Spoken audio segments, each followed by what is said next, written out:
रूसी राष्ट्रपति Vladimir Putin ने डोनाल्ड ट्रंप के स्पेशल दूत स्टीव विटकॉफ और जेरेड कुशनर के साथ क्रेमलिन में बैठक की है। ये महत्वपूर्ण बैठक आधी रात करीबन 5 घंटे चली, जिसमें यूक्रेन युद्ध को रोकने पर चर्चा हुई है। ऐसे में रूस यूक्रेन युद्ध को समाप्त करने की दिशा में इसे एक महत्वपूर्ण कदम बताया जा रहा है और कदम बढ़ाते हुए रूसी राष्ट्रपति व्लादिमीर पुतिन ने अमेरिका के विशेष दूत स्टीव विटकॉफ और अमेरिकी राष्ट्रपति डोनाल्ड ट्रंप के दामाद यानी कि जेरेड कुशनर के साथ बातचीत की है। ये बैठक यूक्रेन शांति योजना को लेकर हो रही है। वैश्विक चर्चाओं के बीच इसे बेहद अहम माना जा रहा है।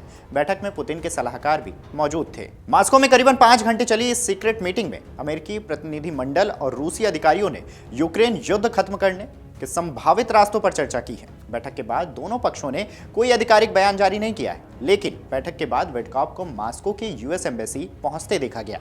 मीडिया रिपोर्ट्स की माने तो वाशिंगटन ने हाल ही में 28 पॉइंट्स का एक नया शांति प्रस्ताव तैयार किया, जिसे कीव और यूरोपीय देशों द्वारा कुछ संशोधन के बाद फिर से भेजा गया। पहले मसौदे की आलोचना इसलिए हुई क्योंकि वह रूस के पक्ष में झुका हुआ माना गया। बैठक के कुछ घंटे पहले ही पुतिन ने निवेश मंच के दौरान यूरोपीय देशों पर कड़ा हमला बोला। उन्होंने कहा है कि यदि यूरोप युद्ध को बढ़ाने की दिशा में कदम बढ़ाता है तो रूस भी सैन्य टकराव के लिए तैयार है। पुतिन ने कहा है कि हम यूरोप से युद्ध नहीं चाहते, लेकिन अगर वे शुरू करेंगे तो हम तैयार हैं। यूरोपीय नेता बातचीत को प्राथमिकता नहीं दे रहे हैं। उन्होंने आरोप लगाया कि यूरोपीय देश अमेरिका और ट्रंप द्वारा सुझाए गए शांति प्रयासों में अड़चन पैदा कर रहे हैं। इधर इसी समय यूक्रेन के राष्ट्रपति व्लादिमीर जेलेंस्की आयरलैंड पहुंचे, जहां उन्होंने यूरोपीय नेताओं से समर्थन को मजबूत करने की कोशिश की। जेलेंस्की ने कहा है कि अमेरिका और रूस के बातचीत के बाद मिलने वाले संकेत आगे की रणनीति तय कर सकते हैं। उन्होंने यह भी कहा है कि यूक्रेन हर दिन जाने गंवा रहा है, इसलिए अब ठोस नतीजों की जरूरत है, केवल बात से काम नहीं चलेगा।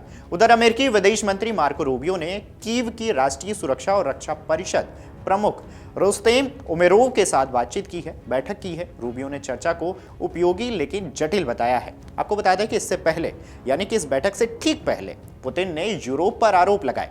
खबरों की माने तो उन्होंने कहा है कि अमेरिका की शांति योजना में ऐसे बदलाव हो रहे हैं जिससे बातचीत आगे न बढ़ सके।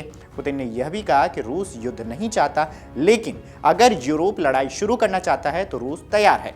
उधर व्हाइट हाउस ने बैठक से ठीक पहले कहा कि उन्हें उम्मीद है कि बातचीत से कुछ डेवलपमेंट हो सकता है। अमेरिकी अधिकारियों ने हाल ही में यूक्रेनी प्रतिनिधियों से फ्लोरिडा में भी मुलाकात की थी, जहां शांति योजना में कई बदलावों पर चर्चा हुई। बताया जा रहा है कि मौजूदा शांति योजना पहले की 28 बिंदुओं वाली योजना में सुधार करके बनाई गई है, क्योंकि पुरानी योजना को यूक्रेन और यूरोपीय देशों ने रूस के पक्ष में बताया था। अगर आप ये वीडियो YouTube पर देख रहे हैं तो हमारे चैनल को सब्सक्राइब कर बेल आइकन दबाएं और Facebook पर देख रहे हैं तो हमारे पेज को लाइक करें।